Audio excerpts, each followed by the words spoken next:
Hi everyone, my name's Alex Hutchinson, Creative Director on Far Cry 4. I'm Mark Thompson, I'm the Narrative Director on Far Cry 4. Nice to meet you. Nice to meet you as well, and welcome to Karat, our new fictional location. So in Far Cry 4, you step into the shoes of AJ Gale, who is returning to the country of his birth, initially just to scatter his mother's ashes before he gets caught up in what's essentially a civil war. Karat is a fictional place based somewhere in the Himalayas, inspired by places like Nepal and Bhutan, and a bunch of countries from that part of the world. So looking out there, one of the core things of any open world game, that sort of excitement and mystique and hope of an open world is, what is all that smoke coming from?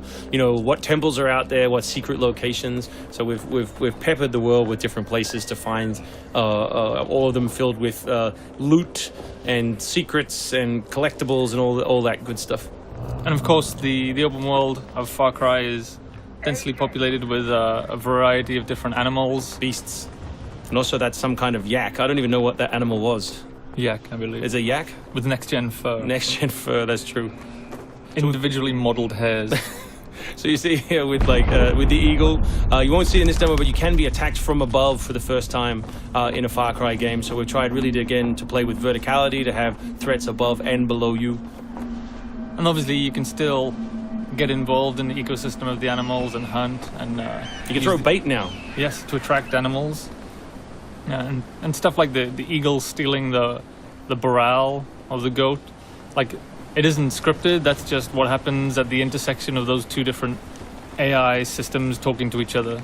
The goal being that every player tells themselves a different story, that they get different surprises, that they have a different story to tell their buddies when they come to work the next day or go back to school or whatever.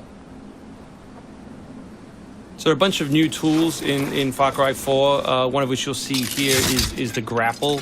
We wanted to make something that allowed you to clamber over those annoying cliffs you sometimes came across in Far Cry 3, and something that would also lean into the much more vertical, much more mountainous regions we were building in this game. And that was a pretty simple example, but the level designers get pretty crafty with the setup.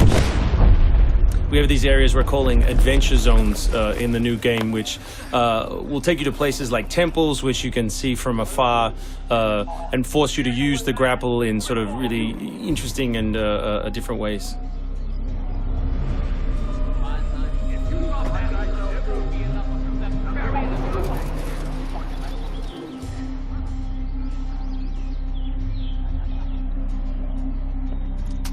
The auto crossbow is a new stealth weapon that we've introduced for Far Cry 4. It adds a little more versatility than the bow did in Far Cry 3.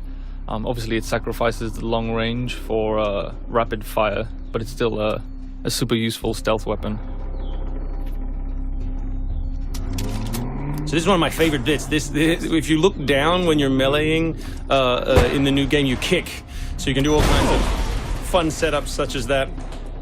Kicking things is hilarious. I expect people around the world to be kicking rocks, explosive barrels, dead bodies come November.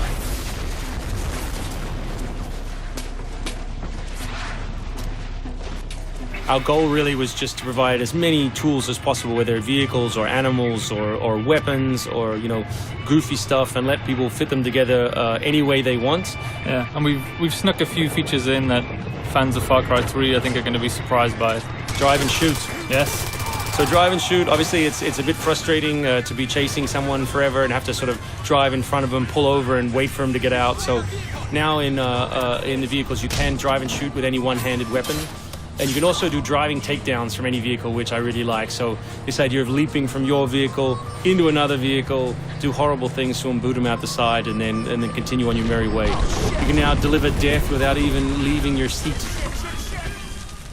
So wingsuit is still here, and it's really cool, as you see, and actually when the space became more vertical, it actually became more fun. The mountainous environment means that there's a lot more wingsuiting to be found. And hopefully you won't get it before the middle of the game. You will. Hopefully you will get it before the middle of the game. That's the current plan. But we are many months away from watching you guys abuse us online. Means that there's a lot more wingsuiting to be found. And hopefully you won't get it before the middle of the game. So here you'll get a look at elephants Elephants are awesome. Probably my favorite animal in the game. Weaponized in many different ways. You can drive them into a rage, watch them smash the other characters in the world, or you can clamber on top of one and drive it through the gate yourself. My favorite animal is the human animal. It's very Far Cry 2 of you, Mark. It's the shark of darkness. So co-op is a massive part of the new game. It's one of our big ways of opening up the open world and letting you play any way you want. So basically, when you ask your buddy to join, all the solo missions turn off, and you're left with all of the open world toy, the outposts, the fortresses, the towers, all the quests to play any way you want.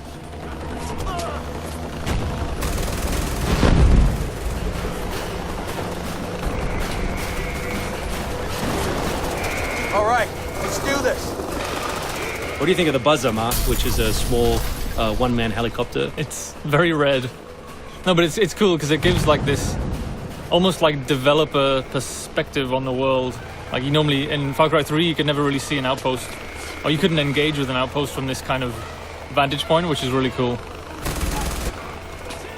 So the outposts from Far Cry 3 were like the template for the fortresses. They're kind of like bigger, better, more badass version of the outpost to More badass. to paraphrase Cliffy B. Badassitude. So imagine charging that vehicle, atop the elephant as opposed to just watching it happen. We spent a lot of money on that feature. A lot of money. Perhaps we could have put that in a video. Very expensive. So thanks everyone for watching. We really appreciate your time, and we look forward to showing you a whole lot more gameplay in the coming months. The game ships, of course, November 18th worldwide on PS3, PS4, Xbox 360, Xbox One, and PC.